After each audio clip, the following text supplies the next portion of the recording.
For months, there were no more broken dishes, no more screams in the middle of the night, no more muffled sobs in the bathroom with the door closed. The lights in the house stopped turning on at 3 a.m, and finally, her mother could sleep with both eyes closed. It was Tuesday when they decided to celebrate. Nothing big, just a family dinner. There was pasta, garlic bread, and soft laughter. She sat down at the table without complaint, served herself a reasonable portion, and even made a sweet comment about the aroma of the cheese. Her father looked at her with quiet pride, her mother with a mixture of relief and hope, and her little sister. Her sister just smiled as if everything was finally right. "I'm fine," he said, and for the first time in years, everyone seemed to believe him. No one noticed that, as the plates piled up in the kitchen, her hands trembled slightly beneath the table. No one noticed that her fork barely touched her lips more than 2 or 3 times. No one thought to check her napkin, which concealed tiny scraps of food that discreetly disappeared up her sleeve. During dessert, she excused herself. "I'm going to the bathroom for a second," she said with a smile so perfect that no one dared doubt her. She walked softly into the hallway, closed the door carefully, and simply looked at herself in the mirror. The reflection didn't lie, but neither did it show the truth. Her eyes had that superficial clarity that comes with practice, with years of hiding emptiness. Her cheeks were a little rounder, yes, but the stiffness in her movements betrayed the real weight she still carried. Standing in front of the mirror, she swallowed. She counted to 10. She told herself, "Everything's fine." Then she lowered the toilet seat, sat down, and took a deep breath. Dinner wasn't in her stomach. Not yet. She had developed techniques to prevent it from getting there without anyone noticing. Recovery for her was just a new disguise. She returned to the room with a smile. Her little sister had saved her a cookie. "It's your favorite," she said, her eyes sparkling. She accepted it. She held it like a trophy. And inside, she felt the weight of a lie even bigger than before. That night, when everyone was asleep, he got up silently. He walked to his room. He closed the door, lowered the blinds, and turned on the dimmest light. He opened his sock drawer, took out a small black bag, and with automatic movements, placed inside the leftover food he had hidden throughout the day. Every wrapper, every crumb, every piece of bread was proof that the war was still going on, not in her body, in her mind, and she was secretly losing it. If this story is resonating with you, comment below where you're watching from and what time it is there, because that night, in the darkness of a silent room, a girl pretended to be cured while hiding food in the trash, hoping that someone, someday, would notice that everything was still the same or worse. Mornings were their most dangerous time, not because of what he ate, but because of how everyone assumed he ate it. She'd stride confidently down to the kitchen, her hair a graceful mess. She'd pour herself a bowl of cereal with milk, clattering her spoon, chewing loudly. It was such a well-rehearsed routine that even the family dog stopped paying attention. But as soon as her mother turned to make coffee, she'd discreetly spit out the damp bits onto a napkin hidden under the table. Then she'd say she was going to take a shower and flush everything down the toilet. She made sure the water was running so no one would hear. Nobody asked questions. Everyone wanted to believe. After breakfast, she would usually lock herself in her room to study. But what she really did was stare at the wall, listening to her heartbeat, waiting for it to slow down. She felt that with each bite she didn't swallow, she regained control. The anxiety didn't disappear, but it transformed into a familiar feeling, a kind of twisted comfort. Her mother stopped weighing her every week. "We don't want you to get obsessed," she said. She just nodded with a chilling sweetness. She knew it gave her more freedom, more space to disappear without anyone noticing. Her arms no longer showed the marks. She wore long sleeves even in summer, and when someone asked, she laughed. "It's because I get cold so easily." No one pressed her. Sometimes her sister would sit on her bed without saying a word, a notebook in her lap. She would just write or draw while she stared at the ceiling. Those were the most painful moments, because the little girl seemed to know that something wasn't right, but she didn't yet have the words to name it. One Sunday, during family lunch, his father asked him how he was feeling. "Better than ever," he replied, and everyone raised their glasses in a gesture of hope. No one saw how he pressed his napkin so tightly that his knuckles turned white. The signs were there, but they were uncomfortable to look at. uncomfortable to accept. Her mother, who had fought so hard to help her, preferred to see the small improvements as signs of a cure. She ate a little more today, she would say on the phone to her older sister, who lived in another city. I saw her smile when she came out of the bathroom, but they never wondered what he was doing in the bathroom for so long. They never opened the trash can in his room. They never looked under the bed, where sometimes they found hidden wrappers, misshapen food scraps, evidence of a silent, deadly game. One day, her art teacher asked her to do a freehand painting. Without thinking, she drew a body trapped inside another body, a transparent figure screaming from within. When she handed in the drawing, the teacher stared at her and said, "Is everything all right at home?" "Yes," she lied. And she gave him such a convincing smile that the teacher felt guilty for having asked. No one wanted to be the one to shatter the illusion, because if someone accepted that she was still sick, it meant admitting that all the previous effort had been for nothing, that the therapy, the medication, the tears, the sleepless nights hadn't been enough, and sometimes that hurts more than the truth. That week, when she passed a mirror in the hallway, she stopped. He looked at her coldly, as if he were analyzing another person. The reflection showed her looking healthier, normal, but behind the eyes the same abyss was hidden. The problem was no longer the body. It was the silence that everyone had decided to call recovery. Lying to the world had become second nature, but what hurt her the most was having learned to lie to herself. "I'm eating better," she repeated in every session with her therapist, as if it were a mantra. "I don't feel so bad looking in the mirror anymore. I've stopped counting calories." They were hollow phrases, polished by repetition, tailor-made to offer comfort to others. Her therapist nodded, took notes, and celebrated each small victory. Sometimes even she believed what she said, for a moment, for a few seconds, until she left the office and returned to her routine of inner warfare, because food was still their battleground. It wasn't that she hated eating. It was worse. She ate knowing that guilt would follow. A sharp, dull guilt that seeped through the cracks of reason and devoured her alive from within. Her mother, hopeful, would buy her favorite desserts, sweet-flavored yogurts, cereals decorated with children's drawings. She would accept them with a grateful smile, but when she got to her room, she would open them, empty the contents into a black plastic bag, and hide it at the back of the closet. Sometimes she wouldn't even open them. She just wanted her mother to believe she had eaten them, that everything was getting better. Once, on a night out with friends, she accepted a hamburger. The group applauded. "Finally, you're back to your old self," one of them said. She laughed, chewed once, and then went to the bathroom to spit it all out. She didn't vomit. She didn't have to. She had perfected her system. Just pretend. On social media, her life was different. She posted photos in front of the mirror with messages of self-improvement. Day by day, step by step. Healing in silence. Thank you to those who never let go of me. Each post garnered hundreds of likes, loving comments, and congratulations on her strength. And each of those messages was another brick in the wall that separated her from her truth. Because while everyone else saw her blooming, she was withering away inside. One night, her younger sister entered her room unannounced. She reacted as if she had been caught stealing. She quickly hid a small bag behind the headboard of the bed. "What do you have there?" the girl asked. "Nothing, just garbage. Can I see her?" She looked at her. There was a long, heavy silence, and then she said in a soft voice, "No, it's not important." Her sister didn't insist, but that night she didn't sleep. She felt like the walls were watching her, like the hidden bag weighed more than her body, not because of its contents, but because of what it represented. Failure, relapse, the lie. She lied to protect herself. She lied to protect others. She lied because the truth hurt more than anything.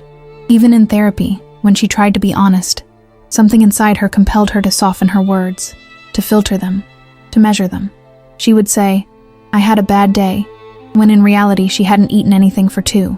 She would say, "I had a nasty thought," when in reality she had looked in the mirror, wishing she could disappear. Lies were not evil. They were defense. They were a way of continuing to breathe without shattering the illusion of healing that everyone wanted to see. And sometimes, lying was the only thing that allowed her to continue being loved. The night was always his ally. The silence of the house, the closed doors, the muffled footsteps, everything gave her the illusion that no one could see her, that her truth could live hidden in the darkness. in that small space between her bed and the wall, where she kept the black bags as if they were chests of secrets that no one should ever open. Every day ended the same way, with the ritual of the garbage dump. She turned on the dimmest light in her room, always the same lamp that cast long shadows on the walls. She sat on the floor, barefoot, legs drawn up, like a child being punished. She took a deep breath and opened her shopping bag. The smell, faint but persistent, hit her first. A mixture of old food, plastic, and shame. She didn't flinch. She'd grown accustomed to it. It all began with a kind of inventory. She carefully removed the wrappers, the scraps, the crumpled napkins with hidden food, each representing a specific moment of the day. The cookie her mother had lovingly given her, the bread she pretended to bite into during dinner, the cereal she spat out in the morning. Each fragment was a physical reminder of her little lies. The most painful part wasn't throwing it away. It was about touching him. She stared at each piece as if it were a reflection of her own thoughts, as if she were dismantling her mind to pieces. Sometimes she would stare at them for minutes on end, wondering why she couldn't just eat and move on like everyone else. Why each bite transformed into an enemy, an invisible threat. Then came the second part of the ritual. She took a new black bag, thicker, more airtight. She put everything from the day inside, making sure no traces remained. She tied the knot tightly, with almost surgical precision, and then pressed it with both hands as if she could erase its existence. That was the moment when she sometimes cried. She wasn't crying because of the food. She was crying because of what it represented. Her inability to heal, her fear of disappointing others, the absurd pressure to appear fully recovered. She was crying because she was tired of pretending, but also terrified that someone would see what was really going on. When the tears fell, they did so silently, without a sound. Her crying was almost inaudible, a cry honed over years of trying not to worry anyone. Discreet, disciplined tears that fell onto her hands as she held the bag. Sometimes she would fall asleep right there on the floor, with the bag resting between her legs as if it were a wounded animal that she had to protect. But he always got rid of her before dawn. He would wait until everyone in the house was fast asleep, open his bedroom door just a crack, and creep into the hallway. He would tiptoe to the main garbage container, carefully open the lid, and silently drop in the bag. The hollow, minimal sound was like a whip crack, a reminder that she was still trapped in a cycle she didn't know how to break. Then he would go back to his bed, close his eyes, and repeat the same phrase he had been saying for months. "I'll do better tomorrow. Tomorrow will be different." But tomorrow never brought the relief it promised. And so the ritual continued night after night, becoming a kind of dark refuge. Not a solution, but a space where she could exist without expectations, without questions, without having to be the cured version everyone wanted to see. It was their hidden way of surviving. Although, without realizing it, it was also the way in which it was slowly destroying itself. The day everything fell apart didn't begin dramatically. There were no shouts, no slammed doors, no heated arguments. It was an ordinary, almost boring day. One of those days when no one expects anything important to happen. But the truth always finds a way to surface, even when you hide it in black bags and bury it under layers of silence. Her younger sister had no intention of finding out anything. She just wanted to look for a pencil she thought she'd left in her room the night before, when they'd drawn together for a while. The door was ajar, and since she didn't hear a sound, she assumed her sister was showering or studying in another room. She went in without malice, without suspicion, without fear. And then he saw it. He didn't see overwhelming evidence. He didn't see a mountain of garbage. He didn't see anything scandalous. He saw a corner, a simple corner of black plastic peeking out from under the bed, barely a visible fragment, but enough to stop her in her tracks. She bent down, curious. At 12, curiosity is a door that never closes. She gently tugged on the edge, like someone freeing a stuck piece of paper, and the bag came off easily. It was cold, heavy, and it smelled like old food. Her little sister frowned. She didn't understand. Why would there be a bag like that under the bed? Why was it hidden? Why did it smell so bad? What was happening? She untied the knot with clumsy fingers. She shouldn't have done it. She would understand that herself hours later, but innocence doesn't consider the consequences. Inside, she found spilled yogurt, bread scraps, napkins stuck with wet food, wrappers folded with almost obsessive precision. Everything was mixed together, clumped together, like a secret that had been compressed so it couldn't escape. And then, without meaning to, he connected the dots. She remembered when her sister said she'd eaten, but she never saw her finish her plate. She remembered the times she came out of the bathroom with slightly red eyes. She remembered that empty look that sometimes crossed her face when everyone applauded her for feeling better. He remembered the drawing of the body trapped inside another body. The girl felt a lump in her throat. She didn't know exactly what it all meant, but she knew something wasn't right. She knew her sister wasn't better, that she wasn't healed, that something was broken behind the smile everyone was celebrating. And she knew, too, that this secret was too heavy to keep alone. Her mother heard a soft thud, as if something had fallen to the floor. She went upstairs slowly, thinking her youngest daughter had knocked over a notebook. But when she looked out, she found her crying silently, clutching the bag in her hands. "What is that?" asked the mother, her voice already beginning to break. The girl couldn't answer. She just pointed at the bag, her eyes filled with fear. The mother picked it up carefully, as if it were a dangerous object. When she opened it, her face changed. It went from bewilderment to horror in a matter of seconds, then to pain, and finally, to devastation. It was a truth I didn't want to see, a truth that, in some way, she had sensed deep down, but which she had chosen to ignore. "Since when?" she whispered, not addressing anyone in particular. At that moment, the bathroom door opened. She came out with wet hair, her skin warm from the steam, wearing that tired but kind smile that everyone had learned to interpret as a sign of healing. And it froze. Her mother was there, standing, her sister too. And between them, the bag. He recognized her immediately. He didn't need to ask. The silence was so profound that it seemed as if the house had stopped breathing. "Why?" her mother asked. But her voice wasn't angry. It was a heart-wrenching whisper, made of guilt, fear, and love. "Why didn't you tell us you were sick again?" She looked at the bag, then at her sister, and finally at her mother. She opened her mouth to reply, but no sound came out. She didn't know what to say. She was speechless. She had no excuses. She wanted to talk.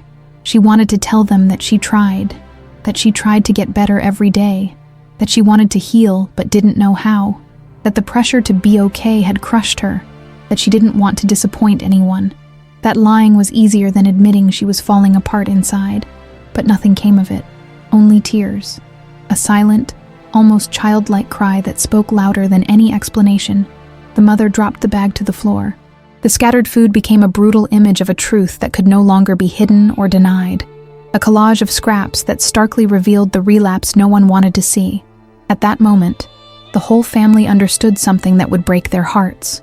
The garbage didn't just hide food, it hid their pain, their fear, their shame, and their loneliness, because the trash had spoken for her when she could no longer do so, and what he said was devastating. No one knows exactly when a family breaks down. It's not a single moment. It's not a phrase, a gesture, or a dramatic scene like in the movies. Sometimes it's a whisper. Sometimes it's the way someone stops looking you in the eye. And other times, it's an open black bag on the floor, revealing secrets that should never have been exposed like that. After the discovery, the house was suspended in an eerie silence.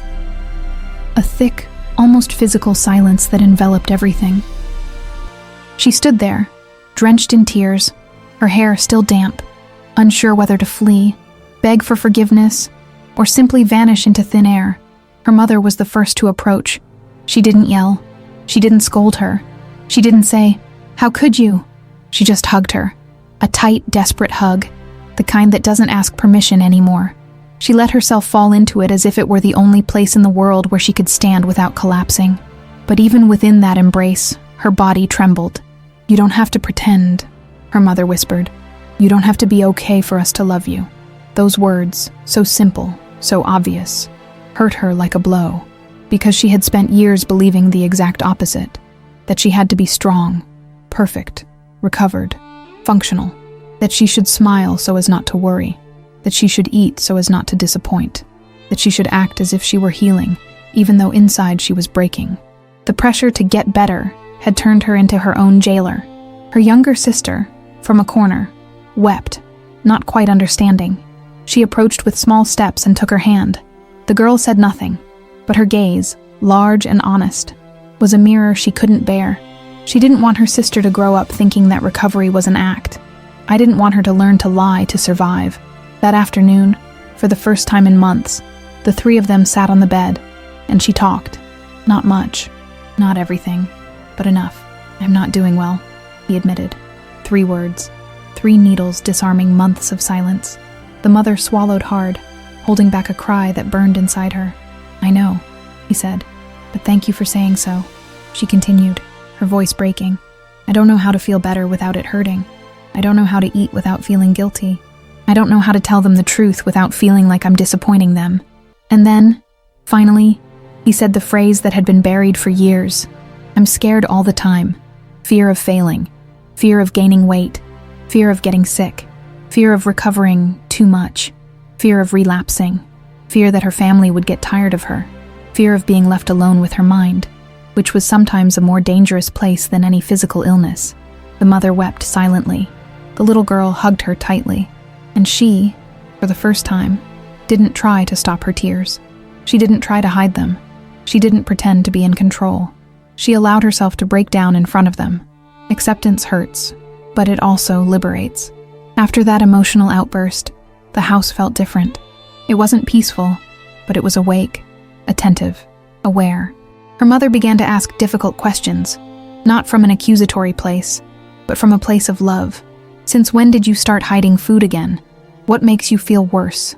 What are you afraid to tell me? What do you need from me that I never gave you?" She didn't know the answers to everything.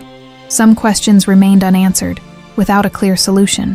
But for the first time, someone was willing to listen to them without demanding perfect answers. That night, there were no hidden black bags.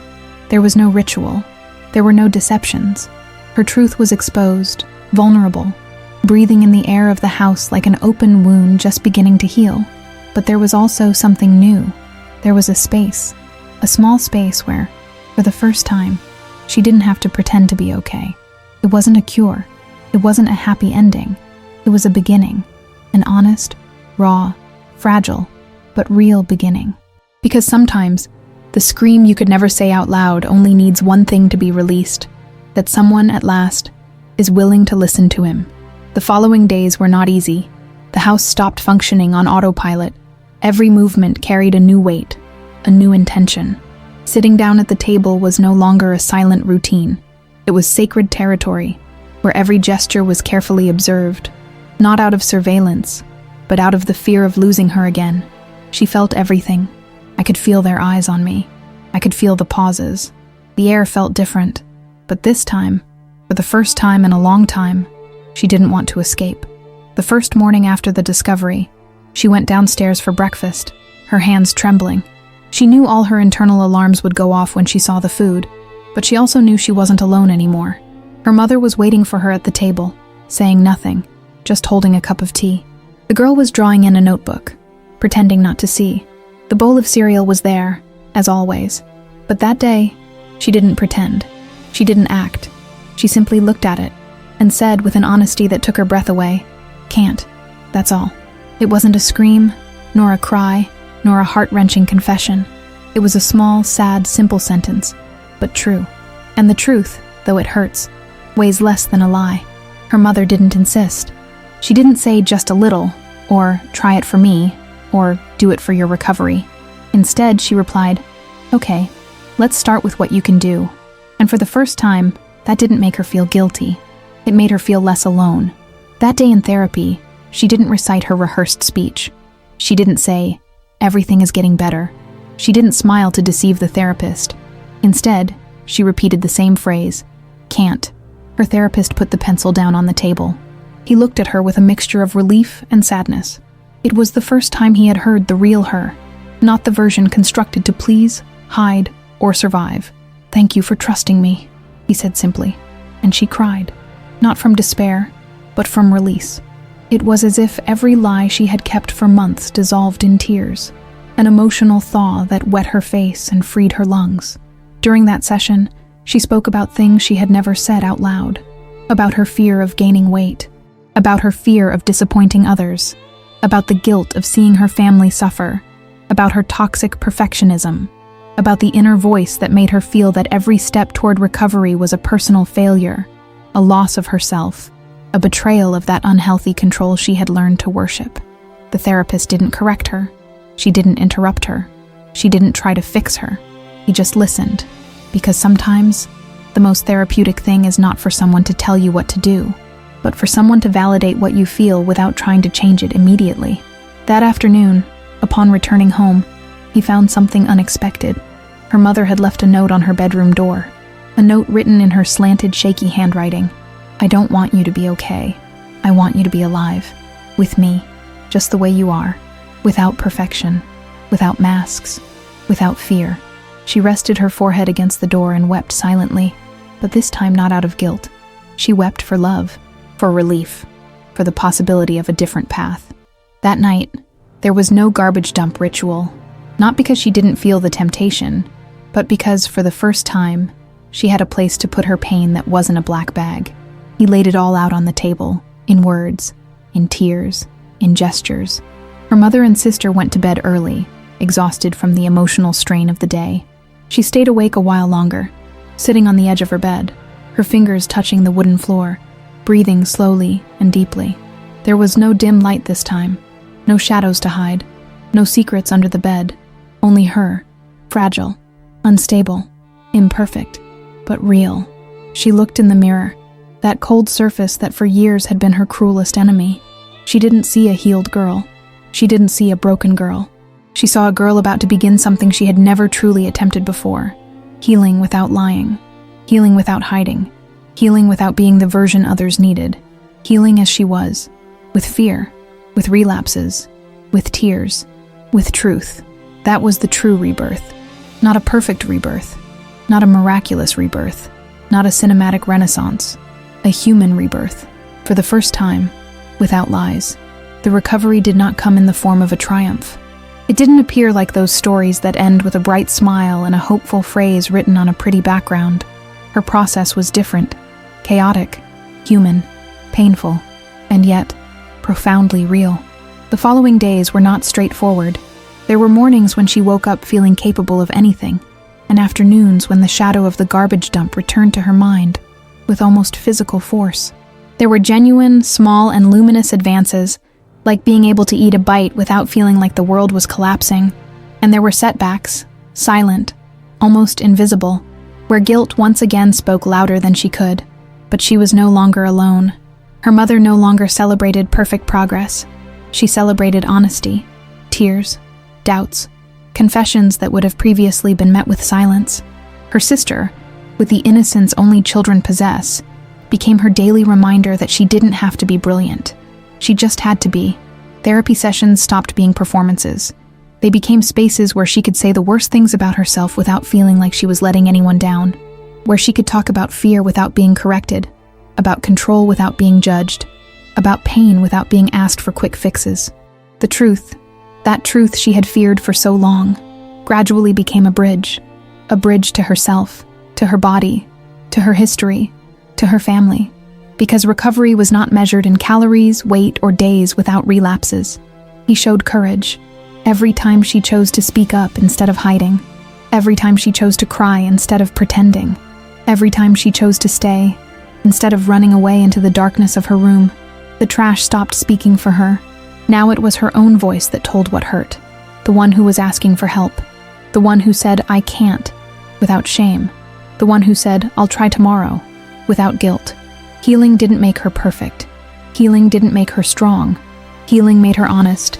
And that honesty, raw, uncomfortable, difficult, was the bravest act of her life. If you, who are reading this story, also carry a hidden truth, if you have had to pretend to be okay so as not to worry anyone, if your pain lives in silence because you believe no one could understand it, let me tell you something. You don't need to be okay to be loved. You don't need to be cured to deserve help. You don't need to be strong to stay here. Sometimes all you need to do is say it. 3 short words, "I'm not well," and allow someone to listen to you. Without perfection. Without fear. No lies. Because being reborn hurts, but lying hurts much more. And you deserve a true rebirth.